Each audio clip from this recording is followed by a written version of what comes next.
मैं अमित कुमार राय। आप देख रहे हैं तेजस न्यूज। अभी एक ऐसे पत्रकार के घर पे मैं आया हूँ कि वो निरंतर समाज के लिए लड़ते रहते हैं, कभी पत्रकारिता के साथ तो कभी समाज के लिए ऐसे एक संगठन बना के। तो आइए उनसे मिलते हैं, यही उनका मकान है।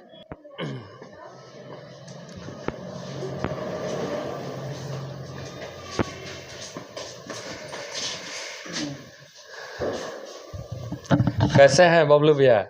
बहुत बढ़िया। आइए बैठिए।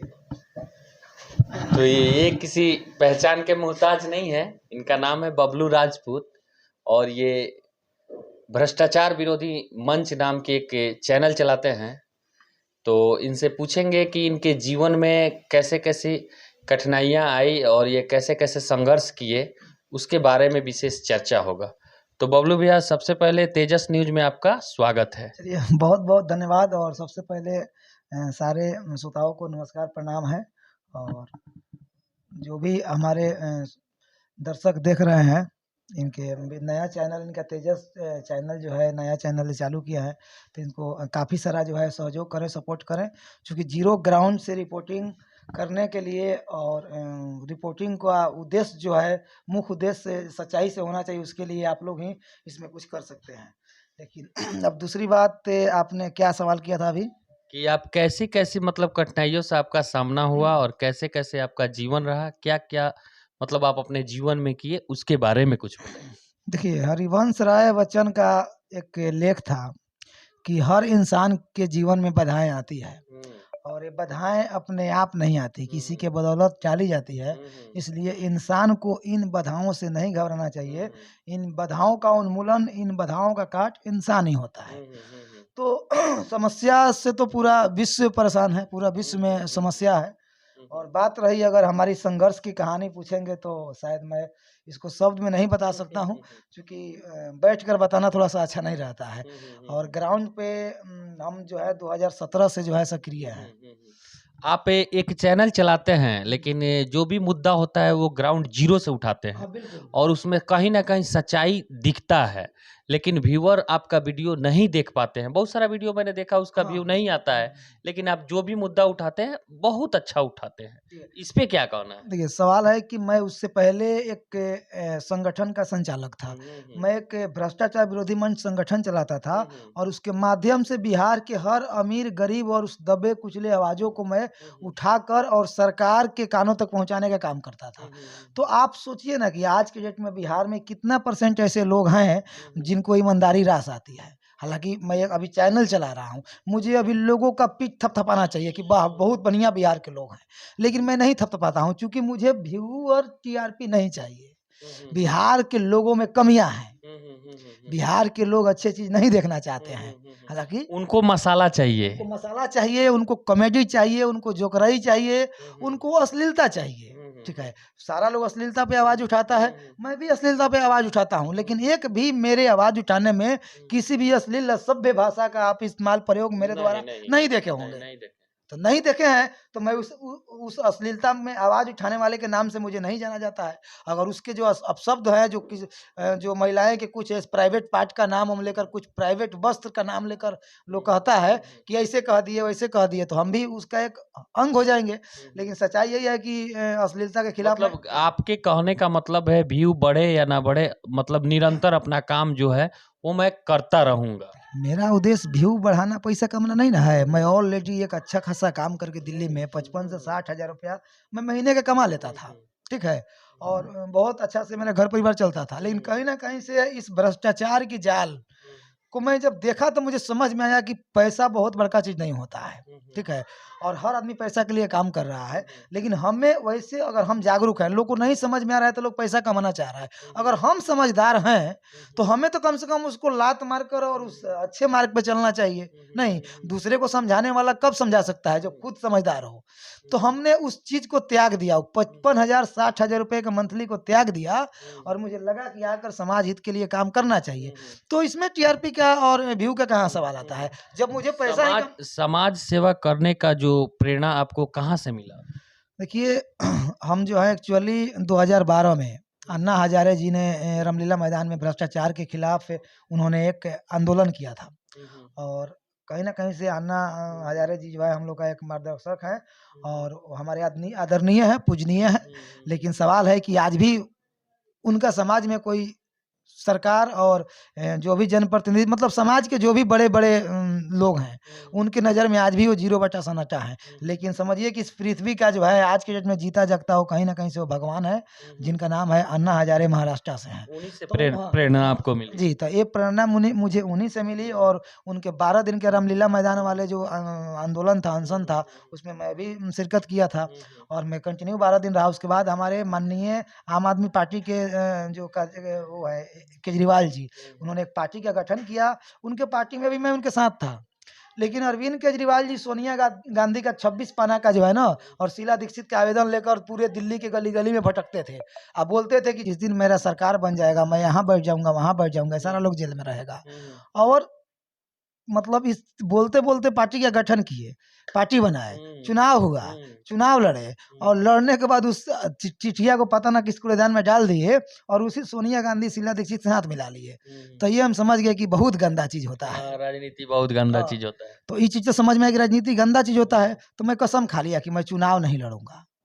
नहीं, और जनता में ताकत होता है उतना कि बिना चुनाव लड़े सिस्टम को सुधार सकता है। सिस्टम में जो बैठे भ्रष्ट लोग हैं, उनके ऊपर उँगली उठा सकता है।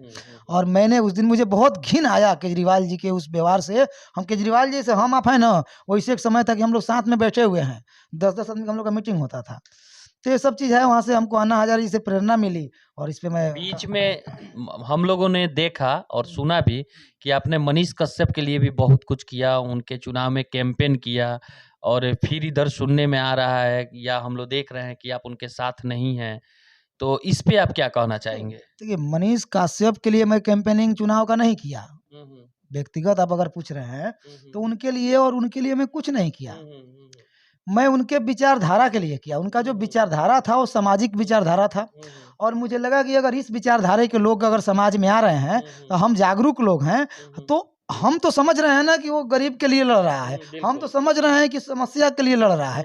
तो हमारे जैसे लोगों को सपोर्ट करना चाहिए। हमको प्रतीक्षा नहीं करना चाहिए कि वो नहीं कर रहा है तो मैं भी नहीं करूँ। प्रतीक्षा वह करता है जो जाहिल गँवार होता है। हम लोग सुलझे हुए लोग हैं और हमें लगा कि एक बिहार का एक लड़का है, बिहार का एक लाल है, जो गला फाड़ कर चिल्लाता है और भ्रष्ट लोगों को, भ्रष्ट पुलिस प्रशासन से लेकर पदाधिकारियों लड़ता है गरीबों के लिए। तो हमने उसके लिए कैंपेनिंग किया और उसके लिए उस आदमी का साथ दिया। लेकिन जिस दिन वो मुद्दा से भटक गया, उस दिन हम भी भटक गए। क्या मुद्दा से वो भटक गए, कुछ बताइएगा? देखिए वो सब बहुत सारी बात है, वो एक समय आएगा तो वो भी रखा जाएगा। जो भी अभी मनीष जी से आपका बनाव नहीं है क्या? नहीं, बनाव और बिगाड़ कुछ नहीं। देखिए, गुरु गुरुवे रहता है ना। मनीष जी गुरु हैं?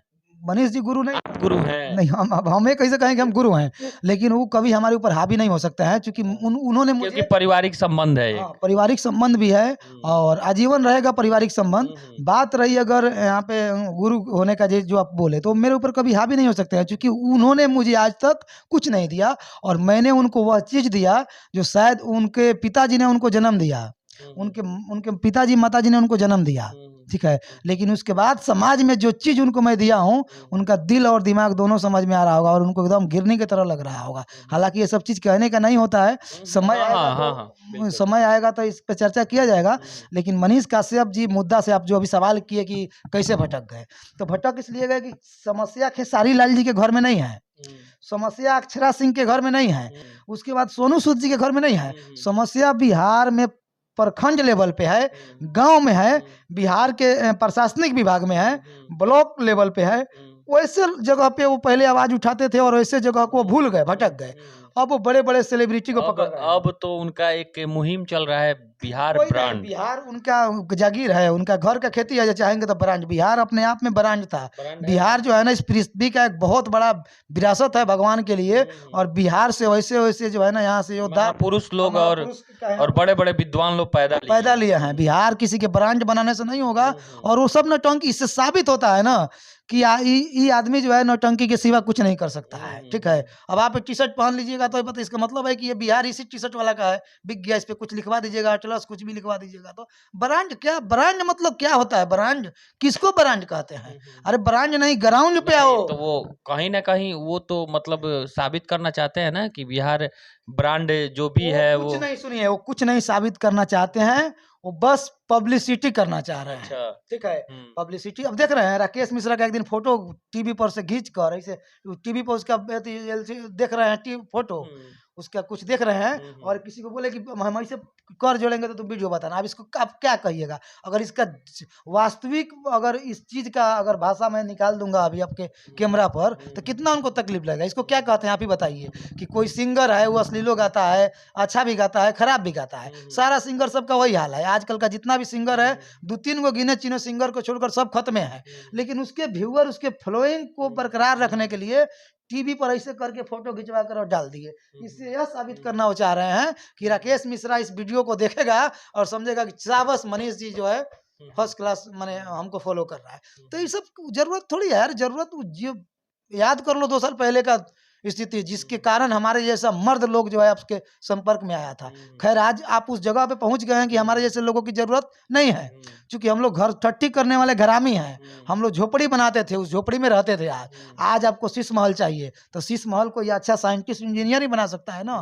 तो वैसे लोगों की क्या जरूरत है? और बहुत कुछ तो नहीं कहूँगा, लेकिन आपने एक सवाल किया था, मैं फिर से उसका आखिरी में जवाब देना चाहता हूँ कि मुद्दा से भटक गए। ये जो जब बड़े बड़े सेलिब्रिटी के पास जाने लगे और समाज को, गांव के उन गरीबों को छोड़ दिए, तो मैंने भी छोड़ दिया, क्योंकि मुझे लालच नहीं था। मुझे उन्होंने निकाला थोड़ी और भगाया थोड़ी, और वो निकाल भी नहीं सकते हैं। मैं ऑन पेपर उनके साथ में नहीं हूँ, लेकिन दिल से लगाव है। दिल से लगाव है। और कहीं ना कहीं से उनके अंदर इतना हिम्मत नहीं है कहने का कि जाइए बबलू भैया। ये चीज कहने के लिए उनके पास शब्द नहीं है कि आपको नहीं रखूंगा। इसलिए नहीं कह सकते हैं ना कि वो पेपर वर्क के कारण ही कह सकते हैं।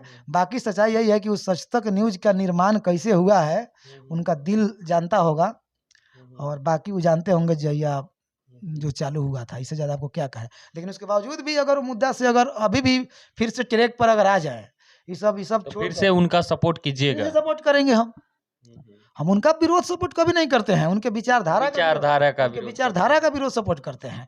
ठीक है, और मेरा एक संकल्प था कि जैसे हम उनको एक बार बोले थे भी, रास्ता में सही हम लोग एक बार झगड़ हो गया था एक बार। ठीक है, तो उनको लगा कि बबलू भैया लगता है भाग जाएगा, बहुत दिन पहले। तो हम उनको बोले थे कि जैसे केजरीवाल को जो है दिल्ली में मुख्यमंत्री बना दिए, वैसे आपको भी विधानसभा में घुसाइए देंगे, आपस में हम लोग को कितना भी तू मैं हो जाए। तो अगले चुनाव में उनका कैंपेन आप कीजिएगा?